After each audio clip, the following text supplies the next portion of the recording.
You've put a lot of effort into making your studio recital a success. You finally get to sit on the couch and take a breather until you remember that you still need to teach lessons. That's right, lessons aren't over yet.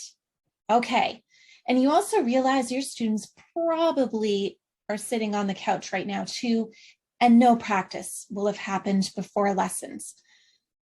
Okay, what are you going to do? Well, don't worry.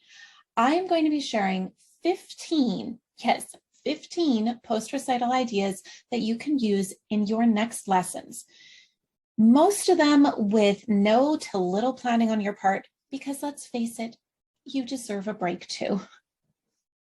If we haven't met, I'm Rosemarie Penner from The Unfinished Lesson, and I want it all. I want to have balance in running my studio along with family life with twins. But I also still want to have time and energy to be creative in how I teach. The Unfinished Lesson started as my way of helping other independent music teachers be able to do the same thing, to have balance in their life and creativity in their studios. Because guess what? You can have it all. So be sure to watch to the end. I'm going to be sharing 4 resources. I normally don't share that many, but in this case, it's absolutely necessary. 4 resources that are going to help you be able to just quickly pull together those post-recital activities so that you can just kind of take a break and you don't have to do much, because that would be pretty awesome, right? Right. Your students are going to absolutely love the ideas, love the activities, plus your studio parents are going to really appreciate how engaged their kids are in lessons, even though there's no external deadline. And that makes you look like the teacher of the year. So what I want you to do is grab a pen and a pencil, because it is listicle time. So we're going to focus on a few different categories here. And category 1 is parents. Now you might be asking, Rosemarie, I thought you were giving me post-recital ideas. Hear me out, okay? Let's think about what comes after recitals. Usually registration for the next year or even summer programming. And who is it who usually drops lessons? You might want to say students, but you know what? In my case, when I really look at the reason why a family doesn't continue, it's because the parents are burnt out. Very, very rarely have I found it's a student that is burnt out. So if I'm understanding that the parents are probably burnt out, because guess what? They did a lot of work behind the scenes. They probably made sure that their kids were getting to the piano or whatever your instrument is to practice, and they got none of the glory, right? Their kid got all the praise and the applause, and they got nothing.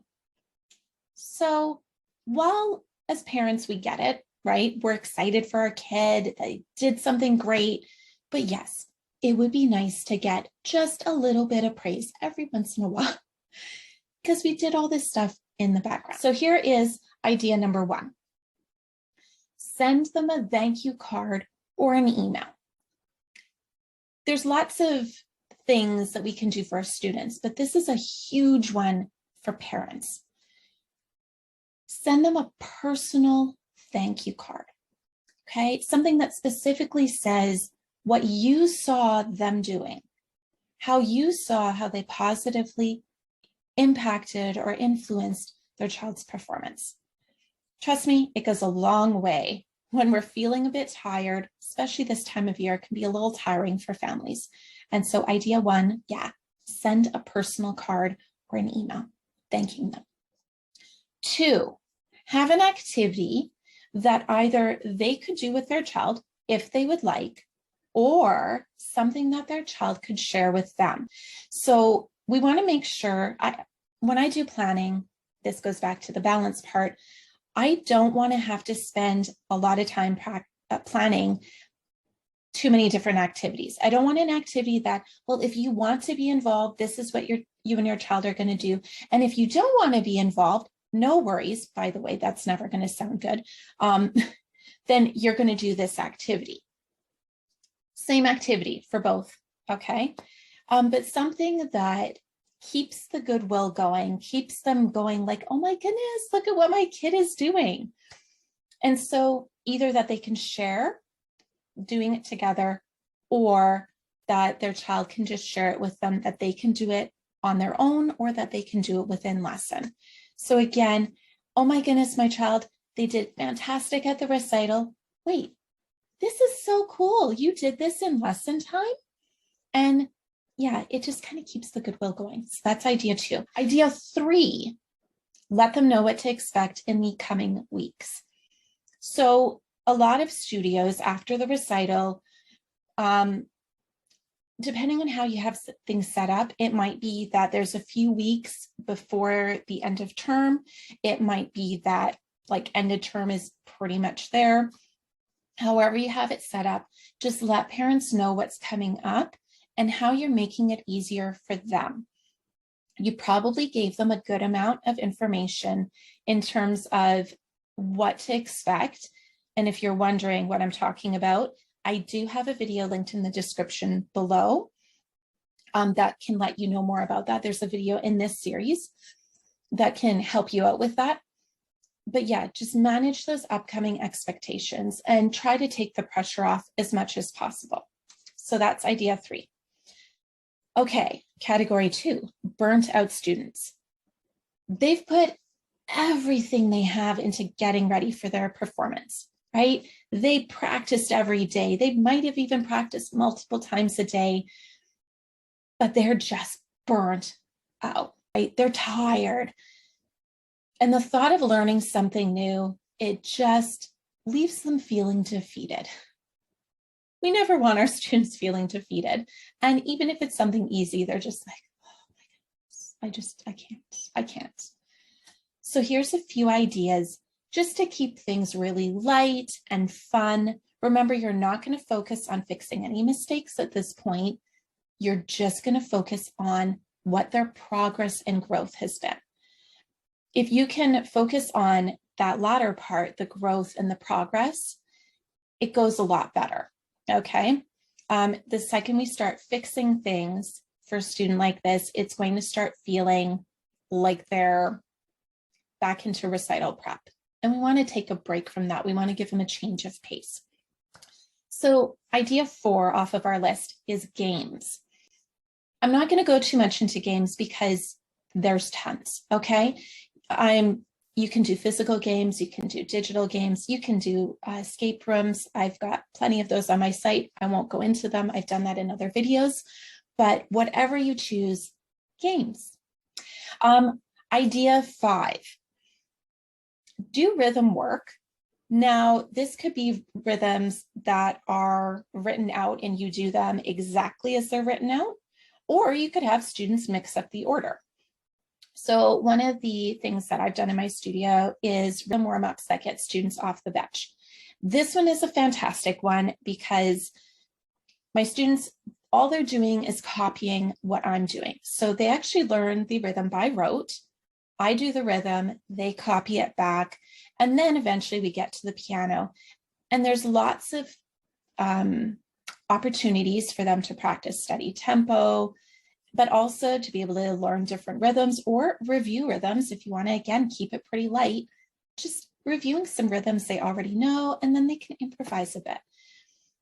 By doing it this way, we're kind of taking a step back from what's written out, and your students are still learning stuff, but again, just keeping it very light.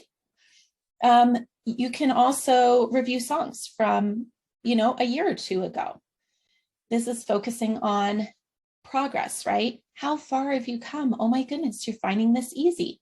If you want to bump up the level, or bump up not the level, but the fun factor a bit, you can use 5 ways practice strategies. Now, instead of practicing that way, you can just have them play the song in lesson and then just get them to do something fun with it. Can look at the PDF and they can choose whatever activity they want, whether it's off the bench or on the bench. So that's idea number 6. Number 7 is just take a little time to talk together. So my burnt out students, oftentimes they're the hardest on themselves. Well, yeah, I know, but then I made a mistake and, I didn't play this section exactly right. And these are the students that usually need to hear from us. Yeah, but you know what? Nobody noticed. The only reason I noticed is because I've heard you play it like a million times. It's all good, dude. Nobody heard the mistake. You did fantastic. And so they might need to hear from you how well they did, right? It's not denying if there was a mistake. I find that does more harm than good, but I kind of put it into perspective, shall we say, that, okay, yeah, you made a mistake, but guess what? Nobody noticed. Not a single person noticed. Not a single person said anything about it. And so just helping them put it into perspective and helping them see how maybe they struggled with something at the beginning of the song, and then they're going to, or at the end when they performed it, they made it look easy. So yeah, just spend some time talking together. And depending on your student, that might actually be the entire lesson after the recital. Some of my students, that's what they need. Other students, they can go into other stuff right away and they're totally fine. So just play it by ear. So category 3 is squirrely students. These are the ones that can be completely exhausting to watch, especially if you're feeling a little burnt out after the recital. You're like, I'm so tired. I just sit down. Please just sit down. And of course they can't. They've got tons of energy. And so the upside is you can definitely get their energy, you can kind of feed off of that energy, hopefully for yourself. The downside is they probably can't focus very well, right? There's going to be a certain amount of squirrel. And you know what? We just have to embrace it. We can't fight it. So here's a few ideas. Idea number 8 off of our list. The animals are listening. So all this is you're just going to pull up music. Now this could be just the audio. It could be a YouTube video. It doesn't matter what it is, what genre or anything. All you're going to do is listen to it and then move like an animal. Now, this works really well if you do something like Carnival of the Animals, or if the music happens to have an animal name in the title. But if it doesn't, that's okay. If you have a really creative student, then get them to listen to a little bit and go like, well, what animal do you think it sounds like? Depending on your student, you may need to give more direction than other students. Again, play it by ear, but go ahead and move around. The truth is, even as adults, we need to move around a lot more. And so I've tried to make it a priority in my online lessons that I move around, at least as much as I did when I taught in person. Idea number 9, make all the game actions. So remember how I'd given you the idea for just play games? Make all the actions active. So for example, if you know the answer, then you have to go from sitting on the floor to jumping up. Or maybe you're going to be at the other side of the room, and if it has something to do with intervals, as soon as you know it, you're going to run over to the piano, or again, your instrument, play it and say what the interval is. Or maybe you have it that if the student gets the answer right, then depending on if they like push-ups or burpees, then they get to do that. Or it might be that you have to do the action. Now, I probably wouldn't choose that one. I would choose a different action. 1, push-ups. Yeah, not so good at those. And burpees, really, very not good at those. So I would probably choose a different action. Like maybe I have to bend down, touch my toes, and then reach up to the ceiling. That would be something that I would be okay doing. Or maybe just like a little dance, if you get it right. Whatever you choose, just make sure it's something you're comfortable with. But all the game actions or the game things, right? It's not just moving the dice, you're making something active as well. All right, idea number 10. let's make rhythm active. So I actually do this on a regular basis with one of my students. He's on the autism spectrum and he needs a break in the middle of his lesson. And that's totally fine. That's what he needs. He needs his brain break. So what we do is we always do the rhythm in an active way. He loves dinosaurs, but he also likes sharks. It also turns out that there are no dinosaur names. I looked this up.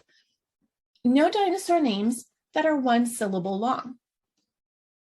There's very few actually that are 2 syllables long, unless you kind of go for the shorter version of the name. But whatever your student is into, then what you can do is make actions that go with it. So we do shark, we do T-Rex. And yeah, we just have kind of figured out different actions for different types of rhythms and notes.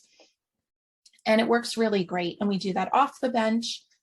And it's so much fun. If you're doing this online, then I would say make sure you have a backing track. You can just do something instrumental off of YouTube if you want, if you don't have a backing track available. And that works really well. That way you and your student are synced up to the music. Otherwise, it can be a little difficult to tell if they're in time with you. Idea number 11. Active listening. Now, this is a little similar to the animals are listening, but that was the overall song and then moving like that animal. In this case, what you're doing is you're looking at a specific concept. So for example, dynamics, right? Maybe you get to bring your arms out really far when it's getting to forte and then bring them in when it's piano. I'm going to move my chair here because, for example, you can do, say, articulation, right? You can be hopping, you can be skating. For pitch, you could do something like a kangaroo if the pitch goes and jumps quite a bit. So you're jumping up and then you're going down. That one is a really good one for your quads, just FYI. If you have dynamics where it's a crescendo or a decrescendo, you can be one of those air dancers. We've seen them all at the side of the road, right? It's like the guy, and then it goes like this. So works really well for dynamics because you can do your dynamics and then you're going down and up. So that's a fun one. And as you can see on a screen, it looks really funny because your student's like, where did my teacher go? So that one works really well for active students. Let's go into category number 4. Lots of ideas. Studio project. So as I've mentioned, I like to make sure that my planning isn't just for one particular student. I really like activities and ideas where I can take that one thing and I can use it with almost all of my students. And that's because it just saves me a lot of time and energy. And I can then put my creativity into other things that are specific to that student. Number 12. You can do singing and playing with chords. So Western music is filled with melody and then chord progression, either below or above it. And because it's such a popular thing, because that's how our music is structured, spending time on chords is a really great idea. So you could do something like, if you can sing chords, you can play chords. This is a resource I used in my studio that I have available. And it just makes it really easy to be active and off the bench. You can do solfege with your students if you want. There's lots of different ways that you can sing the chords. And if you're thinking, I can't sing, I can't really sing that great either. I always had to play the notes on the piano first. Otherwise, my pitch was just totally off. And I think it's good, though, that our students can see, hey, not necessarily perfect at it, but we're doing this. We're showing them that there's lots of ways we can engage with music. Idea 13, improvise. Now, if you haven't improvised or if you're a little nervous about it, it can be something as simple as just grabbing a sight reading book your student can sight read what is there and then get them to change something. So for example, some of my students, I had them put chords underneath the melody, or I had them cross their hands and play, or they could, every time that they switched direction, they had to play the note 2 times, but stay within rhythm, or it was like stay within the pulse. So if it was a quarter note at the top, they would have played it as 2/8 notes. And you can kind of just do whatever you want there. My students thought this was very cool. At first they were like, but then the first time they did it, went, oh, actually, it's really easy to change one little thing. I used the dozen a day books. It worked really well. And the students really enjoyed it. And by the way, like almost no prep time for me. It was great. Let's see, you can play an accompaniment pattern and then get them to make a melody. I usually get my students, if they've never improvised before, start on 1 note, then they get 2 notes, then they get 3 notes. There's lots of improvising resources out there, so I'm not going to get too into that. But yeah, you can totally do that. Idea 14, you can compose. So notate it however you and your student want. So at the time of making this video, I had students, one of my students, he learned off of mostly by rote, but then also I had written out the letter names in a Google Doc. And I just put arrows when the melody jumped up or down, and then did like the breathing emoji when he had an 8th rest. It worked great, right? That's one type of notation. I've had students learn off of lead sheets, chord charts. They compose their own music. So then it's a combination of them remembering the song and reading the actual sheet music. And then, yeah, sheet music, or some of my students, they learn off of YouTube videos.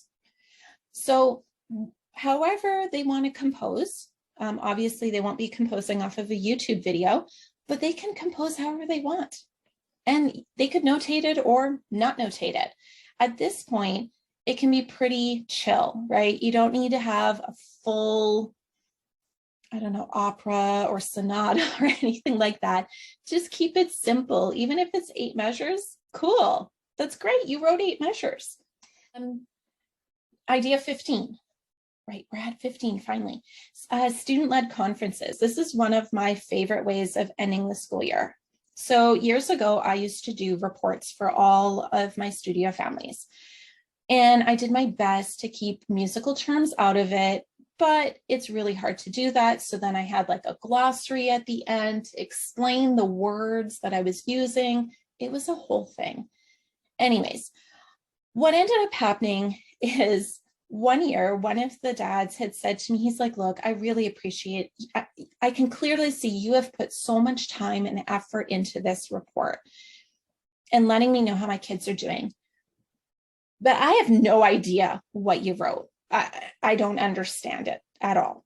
So I realized we needed to do things a little differently. And because I like to save time on my prep time and my admin time, I kind of thought to when I was a classroom teacher and student-led conferences.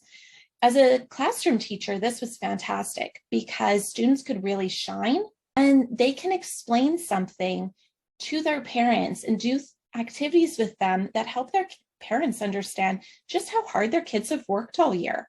All right, I told you 15 ideas, but here's the thing. I have a few bonus ones that I'm going to run through very quickly. Idea 16, give your students choice in what they play. There is no reason for you to have to figure out what they're playing next. Just ask them. And you know what? If they want to learn something off of a YouTube video, let them. This is amazing. Somebody else is taking the heavy lifting off for you. All you need to do is get an understanding of how the song, sounds, and then you just help them when they hit stumbling blocks. It's so much easier. I find it really hard to learn off of YouTube videos, but what I can do is I can listen to the video, get a good understanding of the basics of the song. And if my student hits a roadblock, I don't have to know all the nitty little gritty details. Boy, that was awkward, hey? I don't need to know all the nitty-gritty details. What I can do is kind of help them figure out how to solve that problem or how to get that section working. It's a lot less prep time, just trust me. We need a break too, or we need something to kind of help us post recital. We have also put a lot of ourselves into the recital, into getting everything ready. And so now's an opportunity to take a little time for ourselves. One way to do that, and this is idea number 17, is to get together with some other teachers.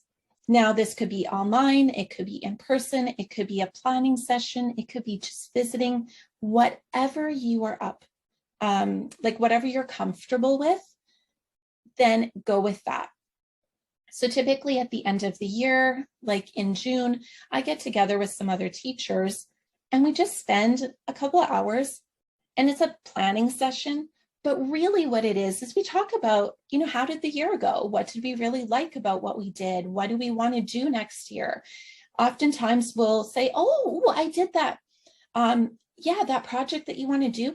Yeah, I've done something similar. Here's some tips or tricks. And so it makes the planning a lot easier because we just all support each other. And frankly, it's just amazing getting to hang out with colleagues. So I would highly recommend just make a little time for that. It's totally worth it. All right, last idea. Self-care for you. This is idea number 18. Self-care for you. We put a lot of ourselves into teaching, into running our businesses, into supporting and nurturing our clients. We need to have something for ourselves. And this is a hard one. So at the time of recording this video, the last few months, there's been a lot of stuff that's happened on the family side for us. And while I've been able to have balance for the most part, it's not been easy. And so self-care has at times fallen off track. And so I know it's something that I need to work on as well, that getting back into the level of self-care that I had before all of this was going on for our family. Because if I don't do that, then I can't effectively be there for my students. I can't effectively be there for my clients. I can't really be the mom or the wife that I want to be. And I'm not going to be the person that I want to be because I'm just done. I'm just overwhelmed and I'm burnt out. And that doesn't help anybody. It doesn't help me, and it doesn't help me impact the world, or at least my part of the world that I want to do. And that's what I'm encouraging for you to make that time for yourself, even if it's something as simple as just going around the block for a walk in between some lessons. Or maybe it's just taking a little break, stepping away from the screen, if you teach online especially, and just close your eyes. Or have a cup of tea or coffee if you like. Whatever it is, just take a little bit of time, even if it's like a 15-minute segment. So as promised, here are 4 resources that will help you take the tips from this video or the ideas from this video and just really get those post-recital lessons planned. Okay, we want to make sure least amount of effort for you. 1, there is the recital is over, now what?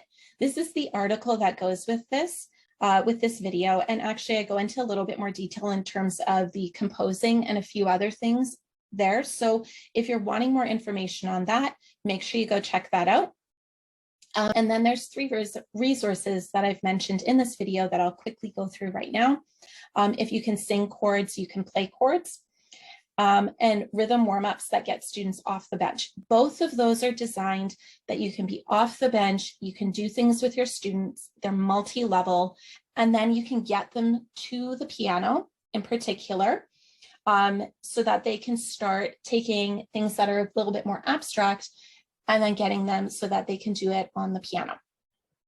And the last one is 5 ways piano practice strategies. As I mentioned in this video, while it was designed to help students practice, it's also really great for being able to do within lesson time. It's also really good for social media for your studio, because if you can do video or pictures of your students doing these, then you can post them on your studio's, social media, on their Facebook, Instagram, whatever it might be.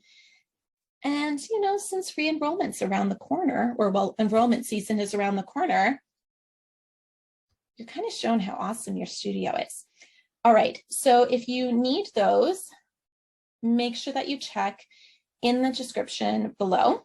All the links are there. You're also not going to want to miss out on our next series of kind of hinted at what it is. Be sure to hit the subscribe button if you haven't already, because you're not going to want to miss that.